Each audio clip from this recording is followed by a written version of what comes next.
My name is Rick Campana. I'm an energy specialist with the South Carolina Energy Office, and I'm going to talk about our mini grant program, some basic overview of the program, as well as tips for writing a strong application.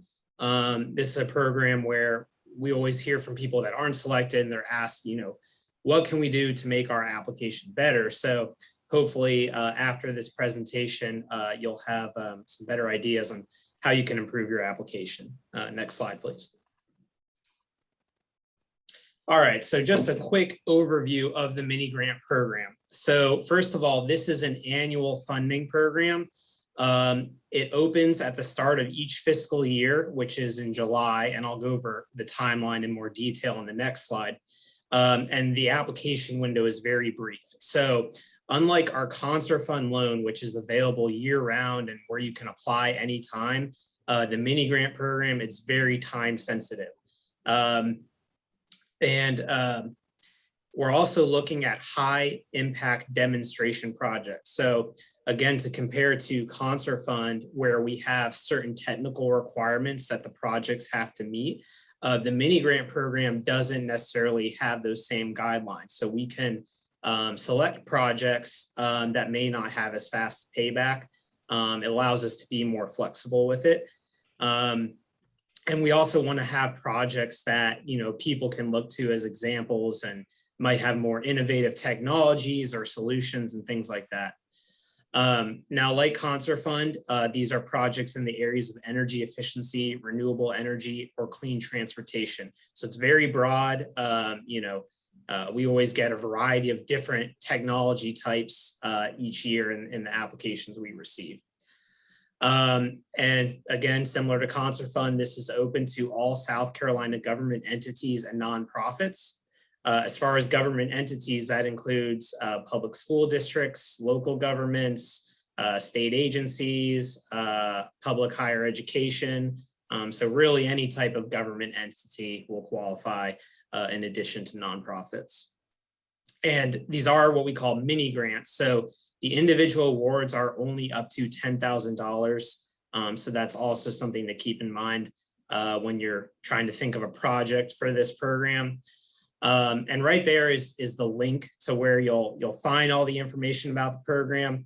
Of course, every year we have to update the application and solicitation, but you can go on there now and see what it looks like for this current program year that we're in the middle of evaluating, as well as you'll see some project success stories and other information. So if you're interested in this program, that's probably the first place you should go. Next slide, please. All right, so the timeline, as I mentioned, this opens at the beginning of our fiscal year, which is in July. And also, as I go through this slide, I want to know these dates are approximate. It can vary a little bit from year to year, depending, when is a Monday and when is a Friday and things like that. But these are the approximate timeline of how the program works each year.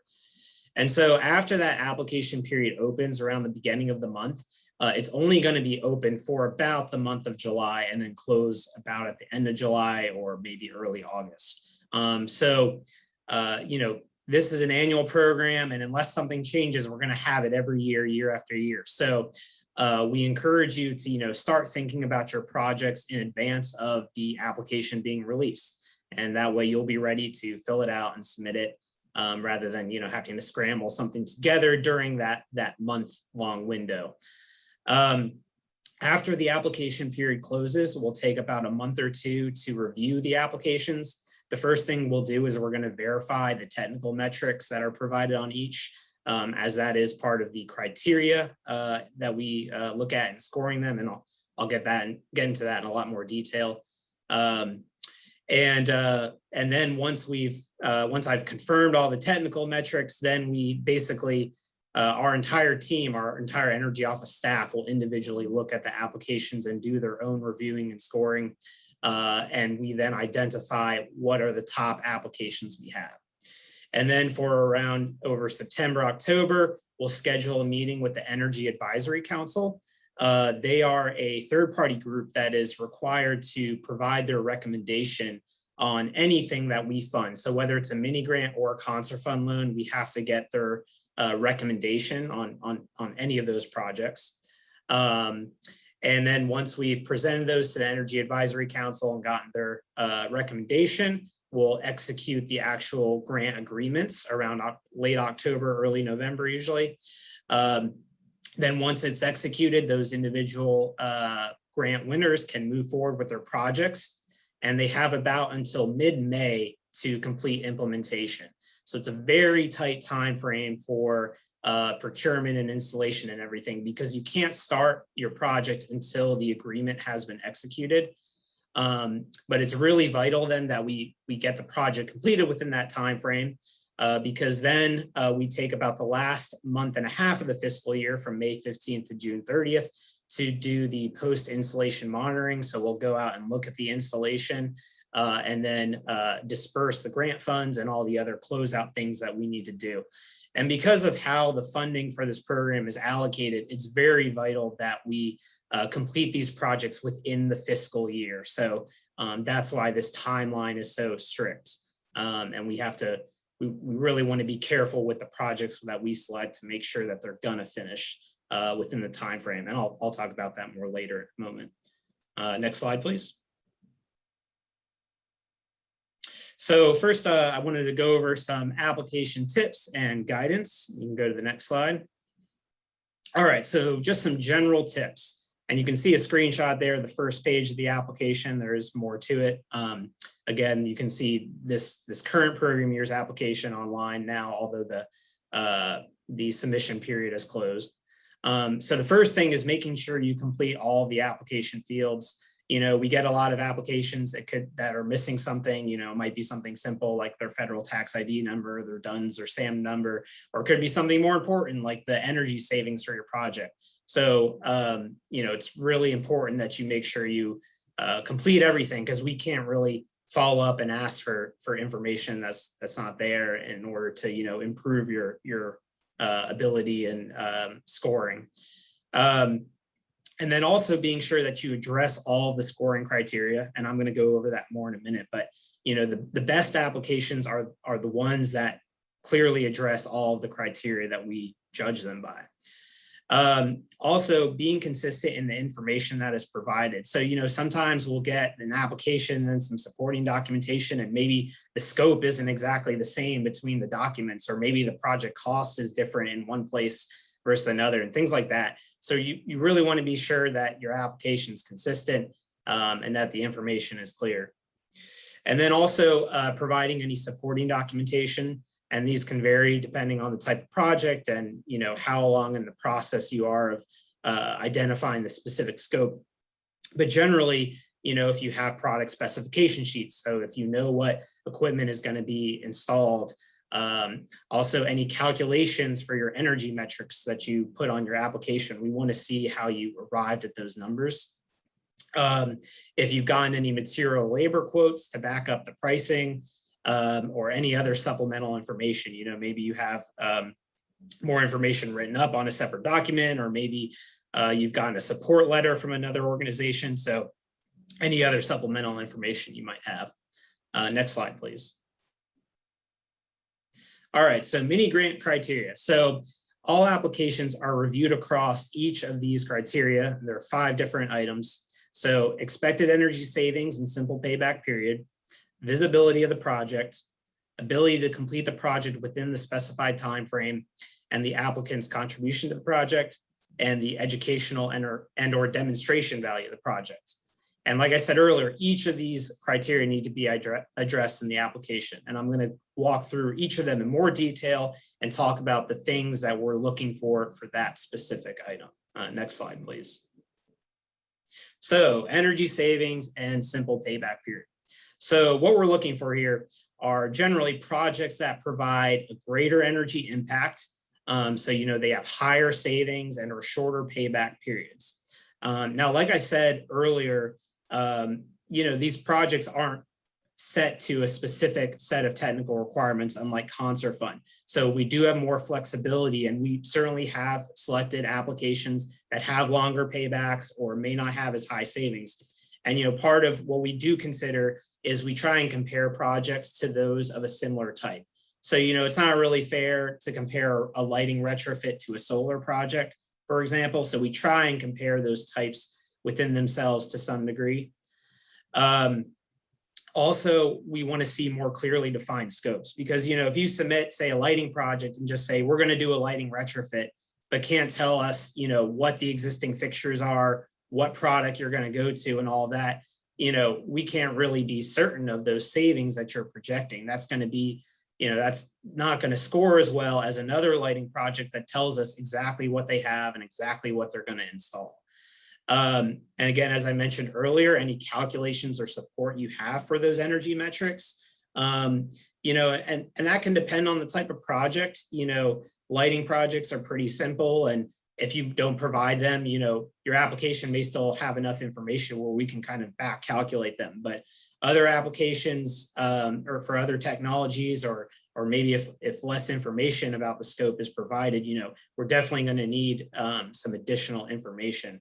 And, you know, if you're trying something, you know, that's a more novel technology, or even if you just need help with calculations on something like lighting, you know, contact us, we can help you with that. And we'll see what we can do if it's a more novel technology that doesn't have like an established methodology for the savings.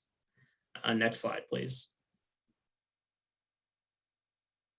All right, visibility of the project. So what we're looking for here are projects that will be seen by the public and can be used for demonstration. So generally projects that have greater visibility. So if they're in a public space or if they're accessible to many different people, those are the projects that are generally going to score better on this criterion.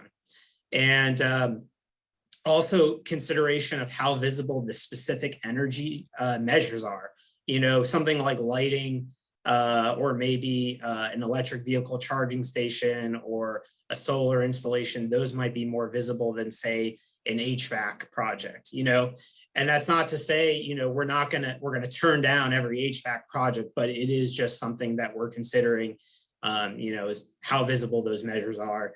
And, you know, even if it is something that's more in the background, like an HVAC system, you know, you can also give a detailed description of how you're going to enhance the visibility. So that could be through promotional materials or placards, things like that, so that people coming into the building know that this project was done. Next slide, please.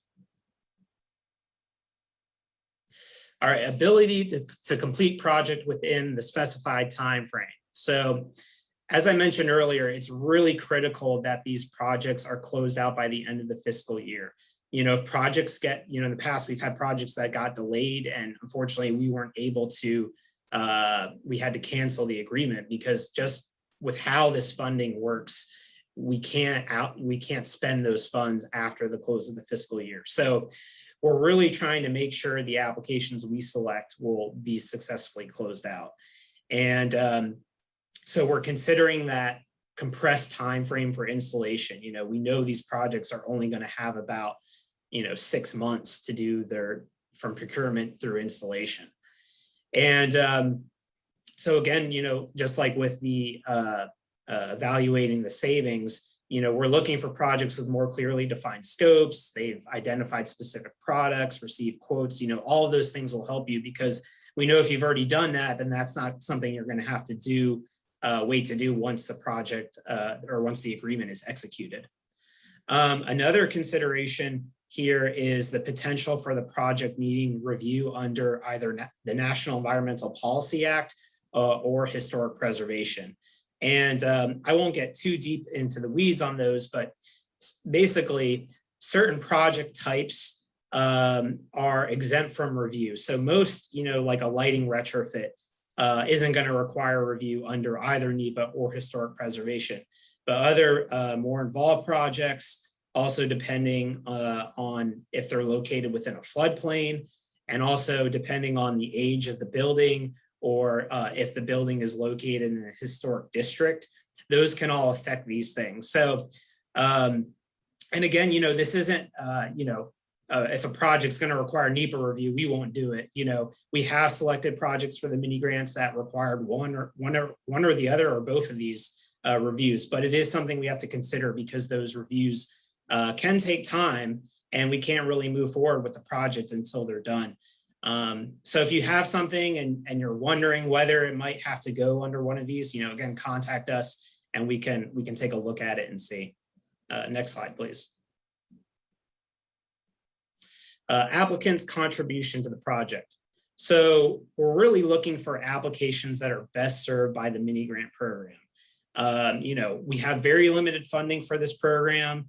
It's only, it's a brief application window. The grants are only up to $10,000. So we want to make sure we're selecting the best applications for this program. So one of the things we're looking at is the percentage of the project cost covered by the mini grant. If you're asking for a mini grant of $10,000 and your project costs $10,000, that's not a problem. We've certainly awarded mini grants to projects like that. But, whenever possible, we're looking for some customer contribution to the project cost to, increase the size of the impact. Another way you can do that is by leveraging other external funds. So, like you could pursue a Dominion incentive potentially, for example.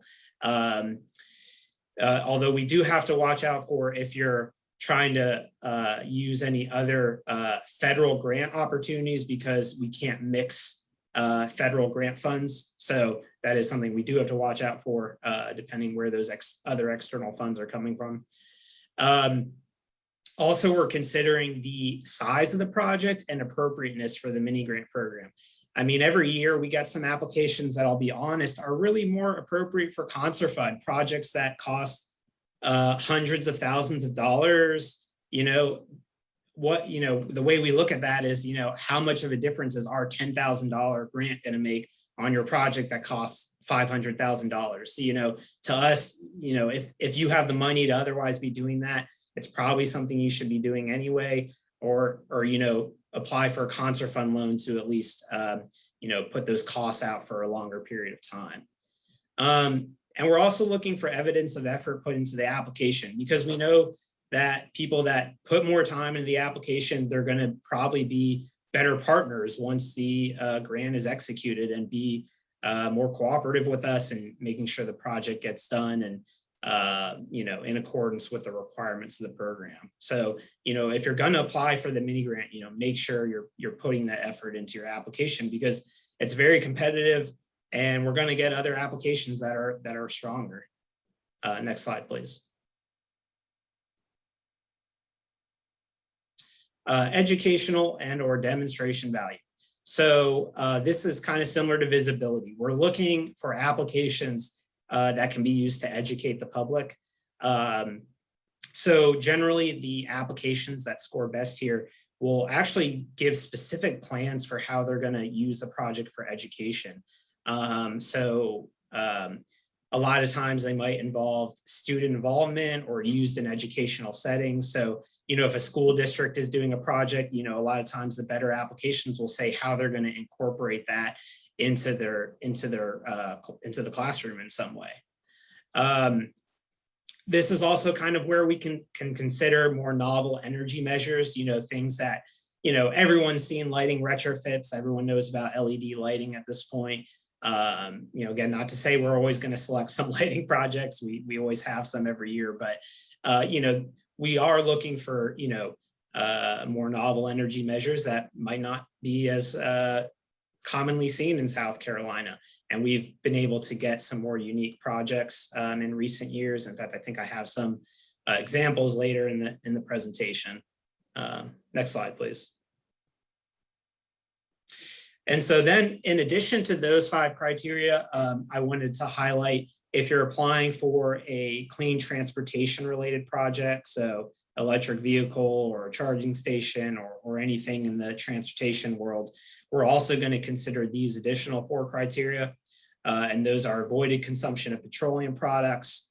And that's, similar to the energy savings of other types of projects. We're looking at how much petroleum use the project could reduce. Then reduction in vehicle miles traveled. And that's specifically removing cars from the road, not just, it doesn't mean, taking off a gas vehicle and putting on an EV, but just reducing actual vehicle miles traveled. Then we're also looking at compatibility with current or future infrastructure, community interests, or policies or goals. So for example, say a local government that wants to install EV chargers as they're converting their fleet to EVs, that would factor into that. And then expected useful life of the project and impact. So, how long is this equipment going to last? What's the long-term impact that we're looking at from this project? Next slide, please. And then just some other considerations. So number of applications received and the individual amounts requested. Year to year, we're going to get different amounts of applications. Last year, we got 49, which was, as far as I know, the most ever. And so that was a very difficult selection process. We had a lot of really good applications, and unfortunately, some got left off because, we just didn't have the funding to pick as, all of them, And also the individual amounts requested gets factored in because, we usually kind of go in with an idea of how much in total funding we want to award. So, if everyone's requesting $10,000, that, might mean a lesser number of applications are selected. Whereas some, if they're requesting less money, maybe they can sneak into the top rankings just because we have a little bit of funding for them, but we can't do another 10,000. So it just depends. We're also looking at the mixture of project types and locations and types of receiving organizations. So, again, this depends on who's applying each year and what they're applying for, but we don't want to just select all lighting projects or all projects in Columbia. Or all projects for school districts. So we want to kind of get diversity in all of these areas. We're also going to look at rural and or low income benefit. We want to make sure we're getting money out to more rural areas and lower income communities in South Carolina. And we're also going to consider any previous awards to the organization. This, like I've been saying, this is a competitive program with limited funding. So if someone received a mini grant in the last year, we're probably not going to award them another in the next program year. And again, not to say it disqualifies you. We have given multiple awards to single organizations, but it is something we have to consider. Next slide, please. All right, and for the end of this presentation, I'm going to go over some different application examples. I picked different ones all from, I think, the last program a year ago. And they're all different project types. Next slide, please. So the first one, this is a solar project for City of Greenville. They did approximately 31 kilowatt solar installation on a community center. Now, why this application scored well, it was the highest savings and the fastest payback of all the solar applications we received that year. It also is located on a community center in a special emphasis neighborhood, and that's a neighborhood they basically identified for in need of revitalization. They also gave us a detailed plan on how they were going to incorporate the project into the learning activities that happen at the community center. They have a lot of events for young kids and stuff, and also their media campaign to further broadcast the project. And a portion of the project costs were covered by the applicant. So, it was a larger installation that may have been possible if it were just the grant funding it. And when they submitted the application, they already had the scope fully fleshed out with the siting and analysis and everything completed. So, they had identified the panels and the size of the installation. They had an installer on board and all of that. So we knew this one could be more installed quickly with everything they had already done. Next slide, please. The next one is Lee School District. They did a lighting project. It was parking lot lighting at Lee Central High and Middle Schools. So again, we kind of compared it to the other lighting applications, and it had some of the higher savings and a shorter payback period among those. We also considered it's located in rural Bishopville, an area, in need of the funding. And again, they had a detailed plan on how they were going to incorporate the lighting into their teaching activities, and also how they were going to publicize the benefits of this project. Again, they covered some of the costs so that they could do this size of a lighting project. I can't recall the number of fixtures offhand, but it was a sizable amount. And they, again, had a fully fleshed out scope. They had gotten a quote from a vendor. They knew what product they were going to install. So it was all pretty much ready to go. Next slide, please. Then we have Benedict College, and they purchased this electric vehicle and a charging station. And this is for use by their campus police. You can see the car there all wrapped up. And we considered this based on its avoidance of consumption of petroleum products. It was probably the strongest transportation project or application we had last year. And they also spoke on how it would be incorporated into their 5-year BEST plan, which is a bold execution to strategic transformation. So they're kind of making this a part of a broader effort. And as far as we know, this was the first electric vehicle for a police force in the state. So it's very, big demonstration value from that.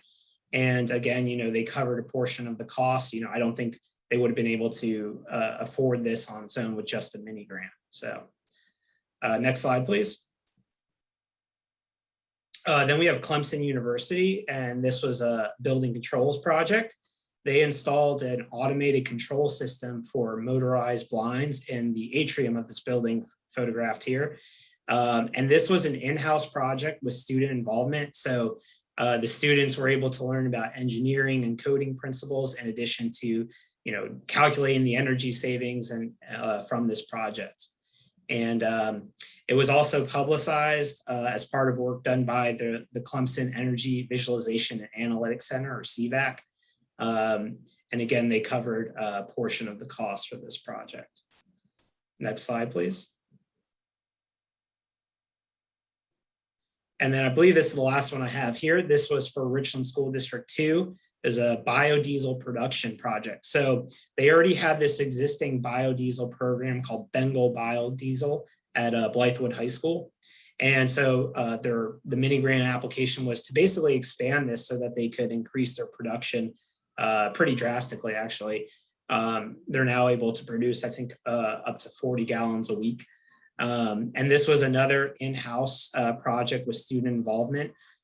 So it was really educational, teaching students on biodiesel production and how to perform advanced chemical analysis.